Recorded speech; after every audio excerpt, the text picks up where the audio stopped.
Hintay lang bago mo ilagay ang iyong lumang SSS ID sa bag mo ulit. Tanungin kita, ilang taon na ang SSS ID mo? 3, 5, 10 taon o baka mas matagal pa?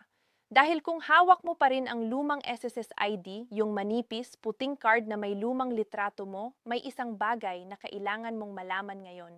Maaaring ang ID na iyon ay hindi na tinatanggap sa ilang mahalagang transaksyon. Maaaring ang impormasyon doon ay mali na o lipas na, at maaaring dahil dito baka hindi ka makaangkop ng iyong SSS benepisyo sa oras na kailangan mo ito. At ang pinakakainis na parte, maraming miyembro ng SSS ang hindi alam kung maaari pa nilang i-update ang lumang ID nila o kung kailangan pa nila ito o kung paano ang proseso. Ngayon, sasagutin natin ang lahat ng tanong na yon ng detalyado, ng malinaw. Huwag umalis sa video na ito at kung hindi ka pa nakasubscribe dito, isubscribe ka na ngayon at i-click ang bell.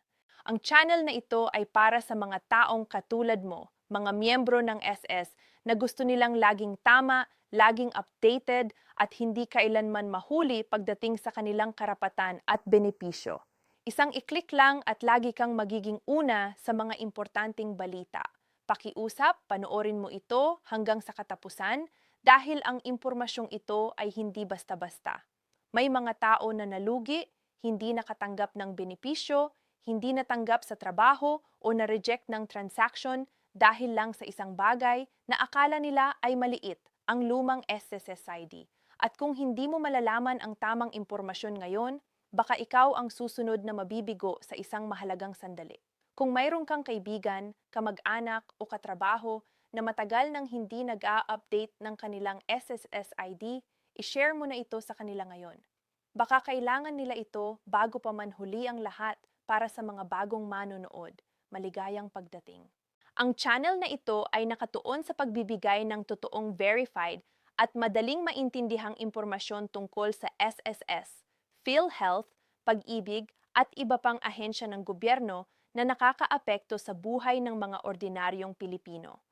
Ang bawat video namin ay ginawa para sa mga taong gustong malaman ang tamang impormasyon. Hindi haka-haka, hindi fake news. Impormasyon na maaaring gamitin nila sa totoong buhay. Kung gusto mong laging updated at laging handa, i-subscribe, i-like at i-share ang aming mga video. Okay? Pag-usapan na natin ang tungkol sa SSID at magsisimula tayo sa pinaka-basic na tanong. Ang lumang SSSID, ito ba ay patay na? Kailangan mo na bang palitan o pwede pa rin itong gamitin? Ang sagot ay hindi gaano kasimple at depende sa iyong sitwasyon. Ang sagot ay maaaring magkaiba. Kaya huwag kang mag-assume, huwag kang maniwala sa sabi-sabi. Pag-aralan natin ito ng maayos para alam mo ang eksaktong gagawin mo pagkatapos ng video na ito. Tara na! Una sa lahat, pag-usapan natin kung ano ba ang tinutukoy nating lumang SSS ID. Ang lumang SSS ID ay ang puting plastic card na ibinibigay ng SSS sa mga miyembro noon.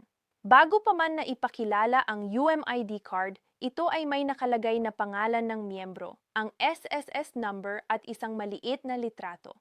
Simple lang ang hitsura nito. Walang chip, walang barcode na moderno, plain at matanda. Nagbigay ang SSS ng ganitong ID sa loob ng maraming taon. Kaya kung ikaw ay naging miyembro ng SSS bago pa ang 2010 o 2011, malaki ang posibilidad na mayon kang ganitong lumang ID. Ngayon, bakit ito nagiging problema? Una, ang impormasyon doon ay maaaring wala ng katumpakan. Kung ang iyong litrato sa lumang SSS ID ay kuha pa noong mga 20 o 30 taon na ang nakakaraan, baka hindi na ikaw ang mukhang nasa litrato. Maaaring kapag ipinakita mo ito bilang valid ID, magdududa ang taong tumatanggap. Pangalawa, ang lumang SSS ID ay walang security features na mayroon ang modernong UMID card. Anjid card o Unified Multipurpose ID ay ang modernong SSS ID na mayroon na ngayong chip, may barcode, may QR code, at may iba pang security features. Mas madaling i-verify ang authenticity nito. Mas tinatanggap ito sa mas maraming institusyon. Ang lumang SSS ID ay wala sa mga ito, kaya may mga lugar na tumatanggal ito bilang valid ID at may mga lugar na hindi na ito tinatanggap. Pangatlo, ang impormasyon sa iyong lumang SSS ID ay maaaring hindi na nakasync sa iyong kasalukuyang SSS records. Kung nagbago ang iyong address, nagbago ang iyong civil status o nagkaroon ng error sa iyong pangalan o petsa ng kapanganakan, ang lumang ID ay hindi reflective ng iyong kasalukuyang record sa SSS at ito ay maaaring magdulot ng problema sa mga transaksyon. Ngayon, pag-usapan natin ang UMID card dahil ito ang sagot sa problema ng lumang SSS ID. Ang OIFID Multipurpose ID ay isang government ID na pinagsama ang impormasyon mula sa apat na ahensya, SSS, PhilHealth, Pag-ibig at GSIS. Ito ay isang ID lang, pero kinakatawan nito ang lahat ng iyong membership sa mga ahensyang ito. Ang UMID card ay may mga sumusunod na features. Una, ito ay may microchip na naglalaman ng iyong biometric information kasama ang iyong fingerprint data at digital photo. Ito ay nagpapadali sa verification ng iyong identity. Pangalawa, ito ay may magnetic stripe na maaaring gamitin para sa iba't ibang transaction. Pangatlo, ito ay tinanggap bilang valid government-issued ID sa halos lahat ng institusyon sa Pilipinas, bangko, opisina ng gobyerno, pribadong kumpanya, and iba pa. Pang-apat, ito ay mas ligtas at mas mahirap na peke dahil sa mga security features nito. Para sa mga miyembro ng SSS, ang UMID card ay ang pinaka-recommended na ID para gamitin sa lahat ng SSS-related na transaksyon, pag-claim ng benepisyo, pag-apply ng loan, pag-update ng records at iba pa. At ngayon, ang tanong na mahalaga kung mayroon ka pang lumang SSS ID. Kailangan mo ba talagang palitan ito ng humid o pwede pa rin ang luma? Ito ang pinakamahalaga at gusto kong maging tapat sa inyo. Sa opisyal na patakaran ng SSS, ang lumang SSS ID ay hindi pa opisyal na deactivated o kinansela. Ibig sabihin sa technical ito ay maaari pa ring gamitin sa ilang SSS transactions. Pero at ito ay isang malaking pero. Sa praktikal na paraan, ang lumang SSS ID ay nagiging mas mahirap gamitin sa araw-araw na buhay. Narito ang mga dahilan. Una, maraming bangko ang hindi na tumatanggap ng lumang SSS ID bilang primary valid ID. Kapag mag-open ka ng bank account, kapag mag-apply ka ng loan sa bangko, o kapag mag-transact ka ng malaking halaga, kailangan mo ng UMID card o iba pang modernong government ID. Pangalawa, sa maraming opisyal na proseso ng SSS mismo, ang UMID card ang preferred na ID.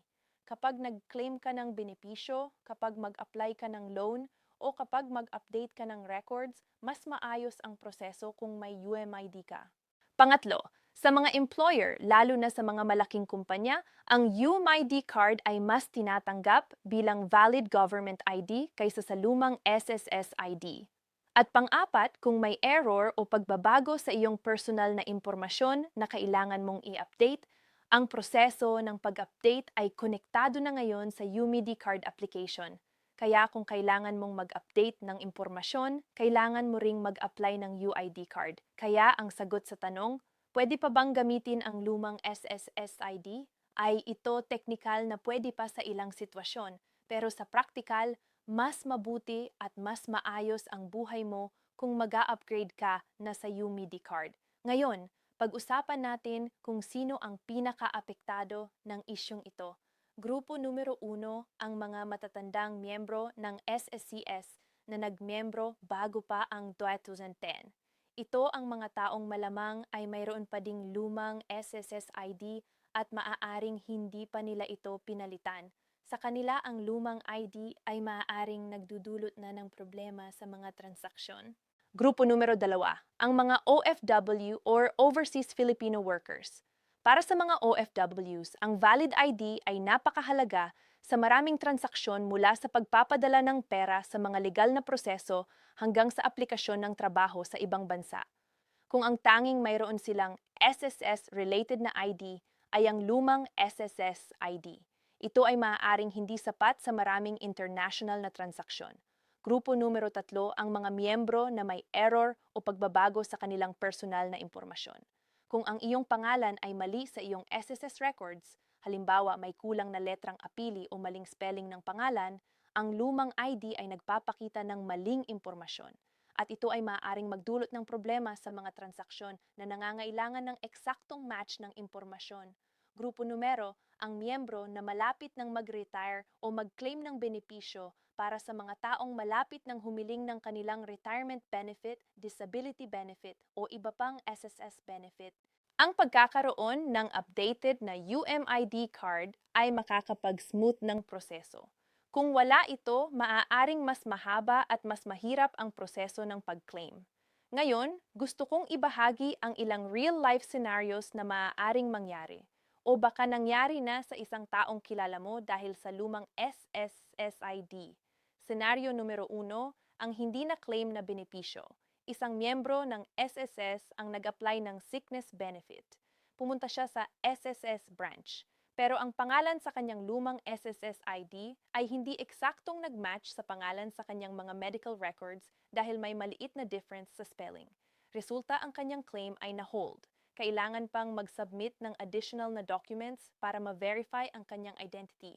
Naantala ang kanyang bayad ng maraming linggo. Senaryo numero 2, hindi natanggap sa trabaho.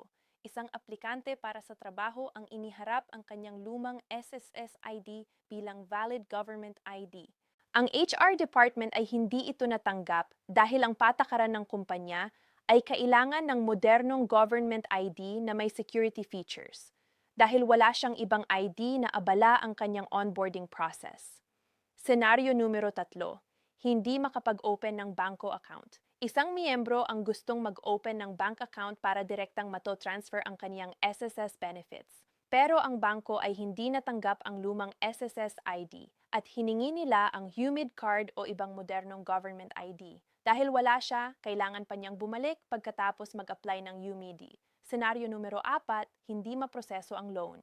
Isang miyembro ang nag-apply ng SSS salary loan. Pero nang i-verify ng SSS ang kaniyang records, natuklasan na may discrepancy sa kanyang impormasyon.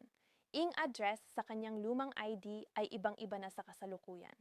Nag-cause ito ng additional na verification requirements at nagtagal ang proseso.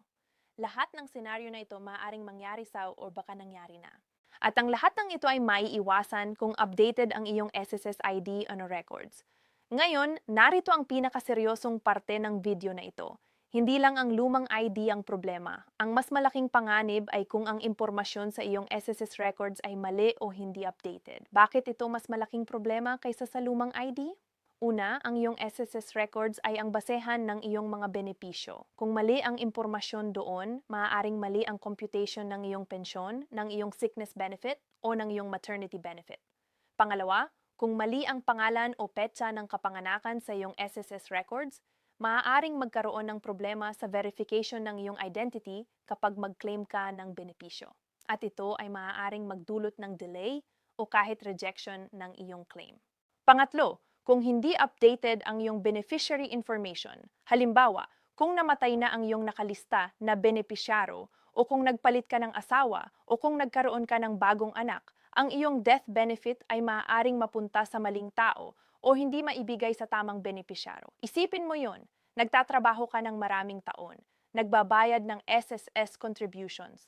Ang layunin para may maiwan sa iyong pamilya kung may mangyari sa iyo.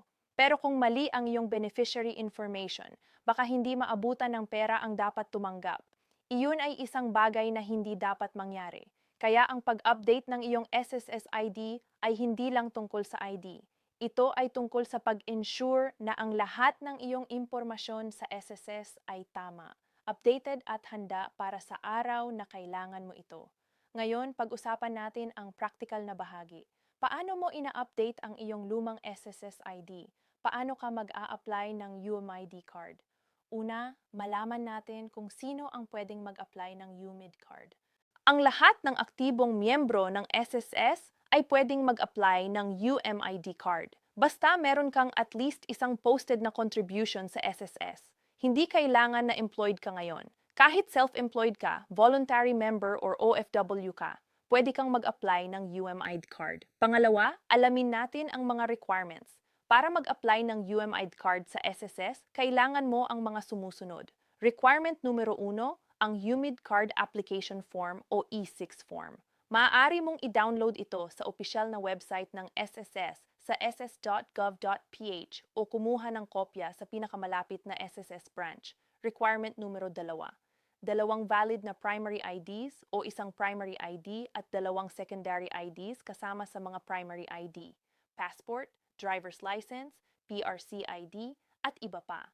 Kasama sa mga secondary ID, birth certificate, voter's ID, at iba pa. Requirement numero tato. Hindi ka na kailangang magdala ng maraming dokumento kung nag-a-apply ka bilang regular na miyembro na na-member na noon. Ang pinakamahalagang bagay ay ang mag-present ng valid IDs para ma-verify ang iyong identity.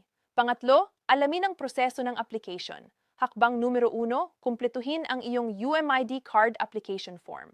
Siguraduhing tama ang lahat ng impormasyon, pangalan, petsa, ng kapanganakan, address, civil status, at iba pa dahil ang impormasyong isusulat mo dito ay ang lalabas sa iyong UMID card. Hakbang numero 2, pumunta sa pinakamalapit na SSS branch na may UMID enrollment facility. Hindi lahat ng SSS branches ay may ganitong facility. Kaya bago pumunta, i-check muna sa SSS website o tumawag sa SSS hotline para malaman kung available ito sa iyong area. Hakbang numero 3 sa SSS branch, ikaw ay magsusubmit ng iyong application form at magpapakita ng iyong valid IDs. Pagkatapos, ikaw ay kukuhanan ng iyong litrato at fingerprints ang biometric capture. Ito ang magpoproseso ng iyong UMID card, hakbang numero 4. Pagkatapos ng biometric capture, ikaw ay bibigyan ng claiming stub o reference number.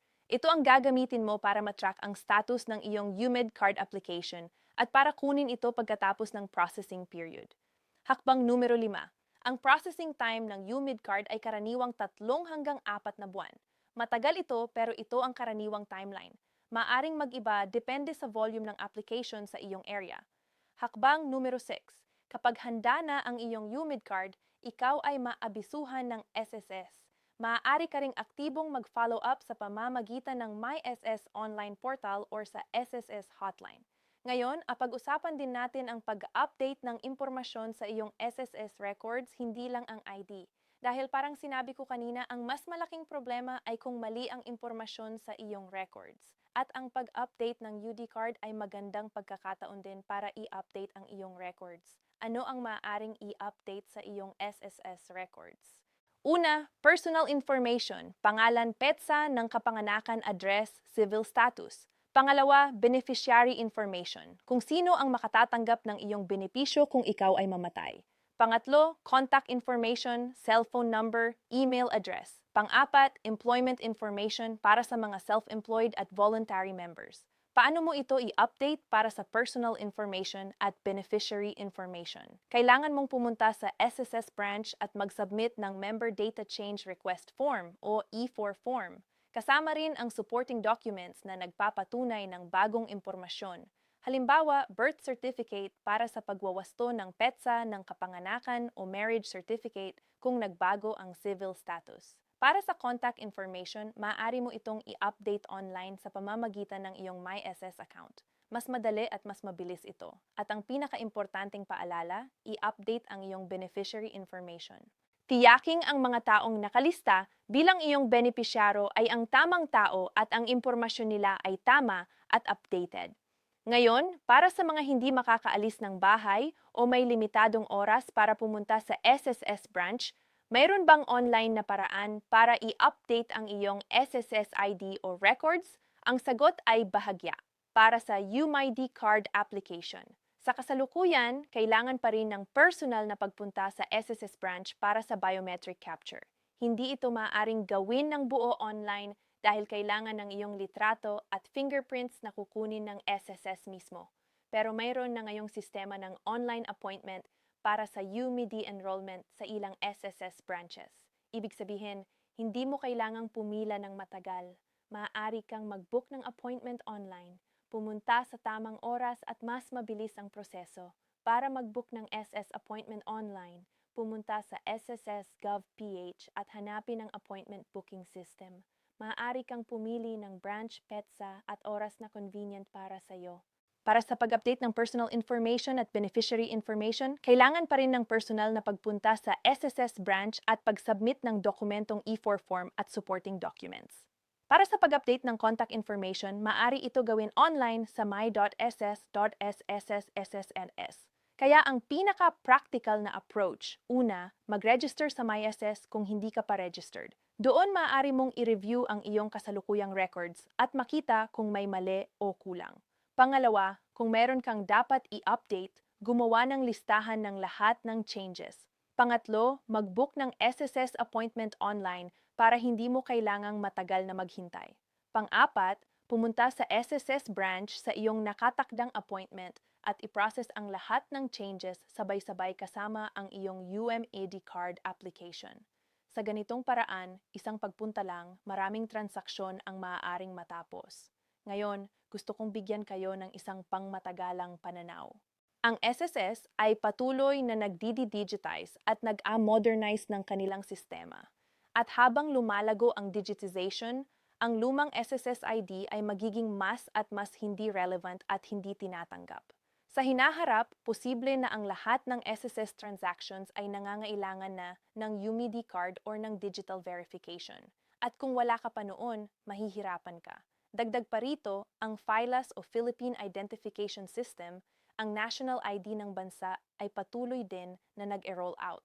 At sa hinaharap, ang F-size ID at ang UMID card ay magiging dalawa sa pinakatinatanggap na government ID sa lahat ng transaksyon sa Pilipinas.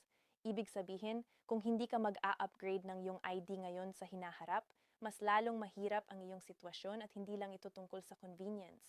Ito ay tungkol sa iyong access sa iyong sariling benepisyo, sa iyong karapatang mag-claim ng lahat ng kinikita mo mula sa iyong mga tao ng kontribusyon sa SSS.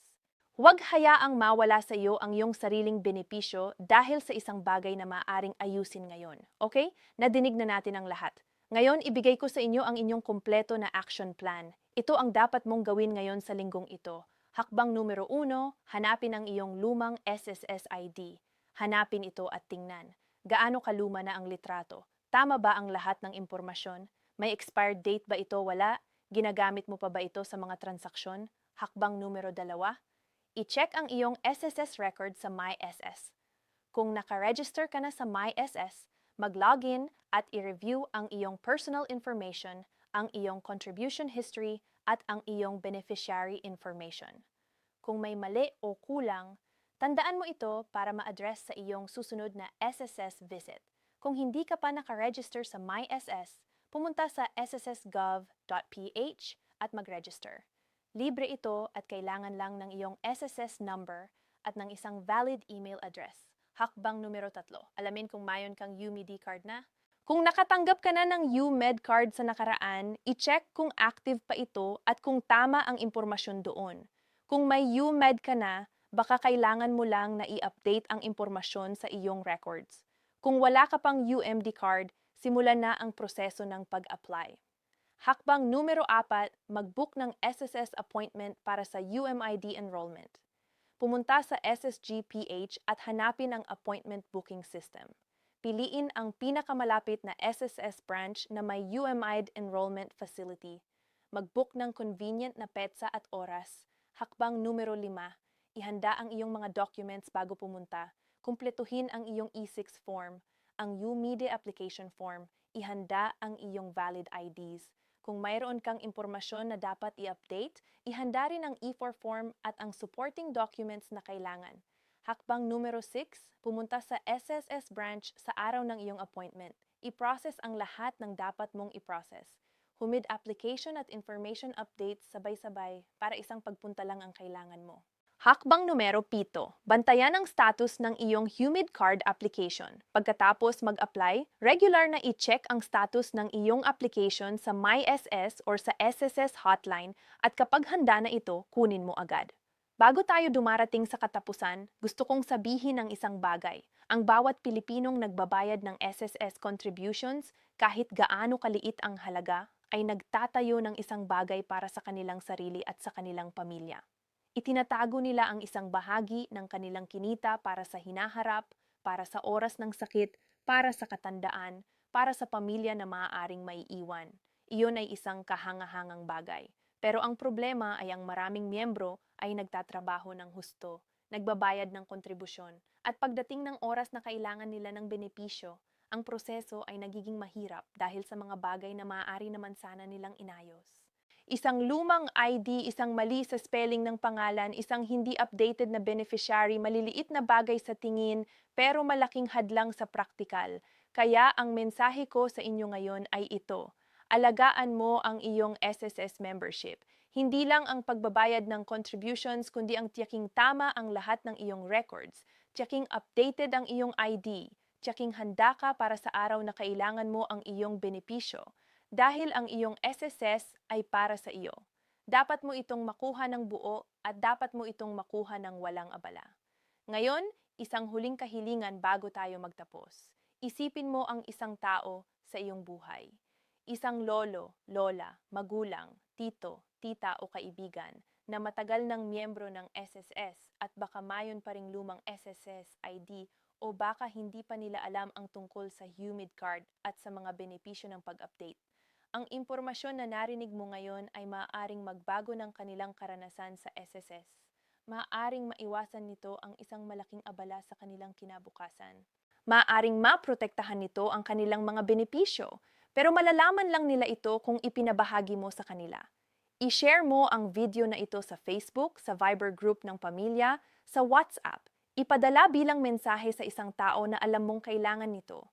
Isang share lang at maaari kang makatulong ng malaki sa isang taong mahal mo.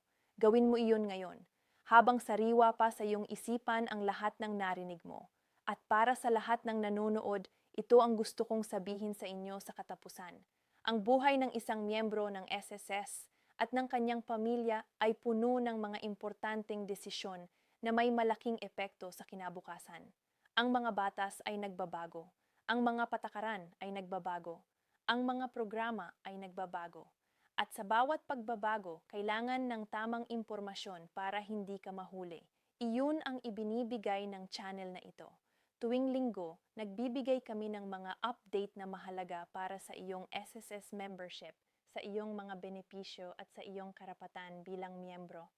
Hindi kami nagbibigay ng haka-haka, hindi kami nagpapalabas ng fake news. Ang bawat impormasyon ay verified, tama at practical. At kung gusto mong laging updated, kung gusto mong hindi kailanmani sa mga importanteng pagbabago, ang kailangan mo lang ay isubscribe sa channel na ito. I-click ang subscribe button, i-click ang bell. Lahat ng notification para sa tuwing may bagong video, ikaw ang magiging una sa listahan. Hindi huhuli, hindi makakamiss dahil ang susunod naming video baka tungkol sa isang bagong patakaran ng SSS o isang bagong benefit o isang bagong deadline na direktang makakaapekto sa o. At kung hindi ka nakasubscribe, baka hindi mo ito malalaman sa tamang oras. Ang channel na ito ay para sa mga taong katulad mo.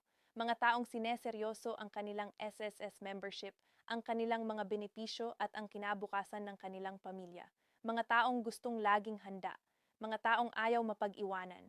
I-subscribe na ngayon at i-comment mo sa ibaba ang salitang UID para malaman naming naabutan ka ng mensahe ngayon. Kung may tanong ka rin tungkol sa iyong SSS ID or sa UMID application, i-comment mo rin. Binabasa namin ang lahat at tutulungan namin kayong mahanap ang tamang sagot. Salamat sa inyong panonood. Ingat kayo lagi at sana matapos ang video na ito may gagawin ka na para sa iyong SSS ID at records. Dahil ang bawat hakbang na gagawin mo ngayon ay isang hakbang patungo sa mas ligtas, mas handa at mas protektadong kinabukasan para sa iyo at sa iyong pamilya. Hanggang sa susunod, paalam!